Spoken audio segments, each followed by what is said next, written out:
আমরা 13 বছরে কোনো ঈদ করতে পারি নাই। আমার পুরো ফ্যামিলিটা একেবারে অচল হয়ে গেছে। আমার শাশুড়ি বৃদ্ধ, আমার শ্বশুর বৃদ্ধ, আমরা পরিবারে 8-10 জন লোক অনেক অসহায়ের মতো জীবন কাটাইতেছি একটু প্রাইভেট পড়াইয়া। আর আজকে 12টা বছর আমার এই সন্তানটা হাফেজি পড়তেছে। আমি মা কত কষ্ট করে সংসার চালাই 3টা সন্তান নিয়ে। 13 সালের 13 তারিখে আমার স্বামীকে আমার সামনে থেকে উঠাই নিয়ে যায় গুলশান থেকে লোটাস কামাল এভিনিউ। তখন বেলা 1টা বাজে। যখন কালো একটা মাইক্রোতে সিভিল পোশাকে 8 জন লোক, যখন আমার স্বামীকে আমি ধরি টেনে রাখতে চাচ্ছিলাম, তখন আমার হাতটা সরায় ধাক্কা মেরে ফালাই দিয়ে আমার স্বামীর ওই সময় নিয়ে যায়। তখন আমি বলি কোথায় নিয়ে গেল তারা? ডিবি পরিচয় নিয়ে যায়। তখন আমি পাগলের মতো হয়ে যাই।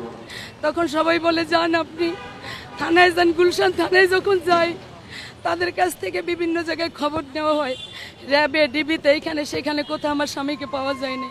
আমার 3টা সন্তান, তখন ছোট বাচ্চাটা আমার গর্ভে ছিল 7 মাসে। এখনো বাবার জন্য প্রতিটা নিয়ত কান্নাই করে টিউশনি করাইয়া তালিম করাই চলতেছি। এতভাবে খোঁজ করছিলাম আমি, ডিবিতে, সিআইডিতে, র্যাব, ওয়ানে, সব জায়গায় দৌড়েছে। বাচ্চাটা পেটে নিয়ে সবাই বলছে নিজের জীবন বাঁচান, আপনি বাড়ি চলে যান, এই খোঁজ নিতে আইসেন না। তারপর আমি হাল ছাড়ি না। আমি 7টা বছর আমি ডিবিতে, সিআইডিতে, বিভিন্ন জায়গায় আমি দৌড়াইছি আমার ছোট বাচ্চাটা নিয়ে। তখন আমার বাচ্চাটার বয়স মাত্র 2 দিন। তখন আমি ঢাকায় চলে আসি। তখন ডিবি অফিসে যায়, আমার ভিতরে ঢুকতে দেয় না কেউ। অনেকে বলে ভিতরে আসে, ছবি পাঠিয়ে দেয় গোপনে। তারা বলে দেখছি আপনার স্বামীকে, কিন্তু আজও পর্যন্ত কোনো খবর মিলে নাই। লাস্টে আমাকে হুমকিও দেওয়া হয় যে আমি যেন এইটার তথ্য না নেই। আমার স্বামীও রাজনীতির ভিতরে ছিল।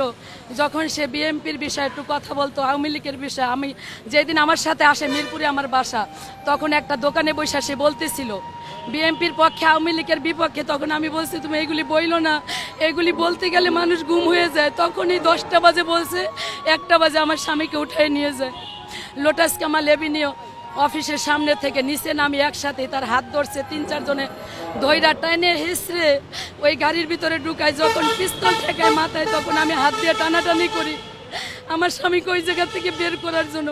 আমার স্বামী বুঝতে পারে না, কয় যে ডিবির থেকে আমরা আসছি, আপনাকে ওসি স্যার একটু ডাকছিল। উনি বুঝতে পারে নাই, তাইলে উনি গাড়িতে উঠতো না।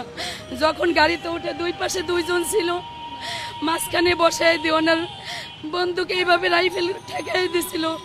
আমি ফোন দিছি, তার হাতে ফোন ছিল, ফোনটা বুঝি নিয়ে গেছে। আমার মেয়ে বাসা থেকে ফোন দিছে, বাবা তুমি কোথায়? শুধু এতটুকু বলছে, মা আর কথা বলতে পারে না। তখন আমার হাজবেন্ডের হাত থেকে মোবাইলটা নিয়ে যায়। আমি প্রতিটা নিয়ত কোনো রাত ঘুমাই নাই। এই অলিতে গলিতে বিভিন্ন জায়গায় আমি ঢাকা শহর তল্লাশি নিছি।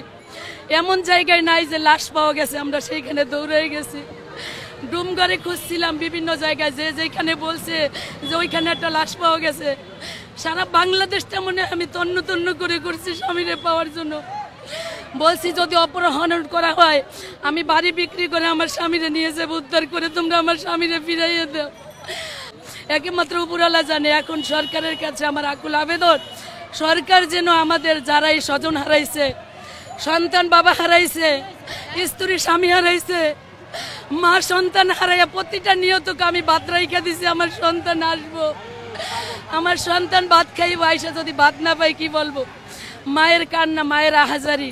এখন আমার এতটুকু আকুল আবেদন সরকারের কাছে, নতুন সরকার গঠন হয়েছে, আমাদের আয়না ঘর থেকে যারাই আছে, যদি আমরা পাইয়া যাই আলহামদুলিল্লাহ, যদি না হয় তাইলে সরকার যেন সারা বাংলাদেশে তন্ন তন্ন করে খোঁজ করে আমাদের সন্ধান যেন দেয়।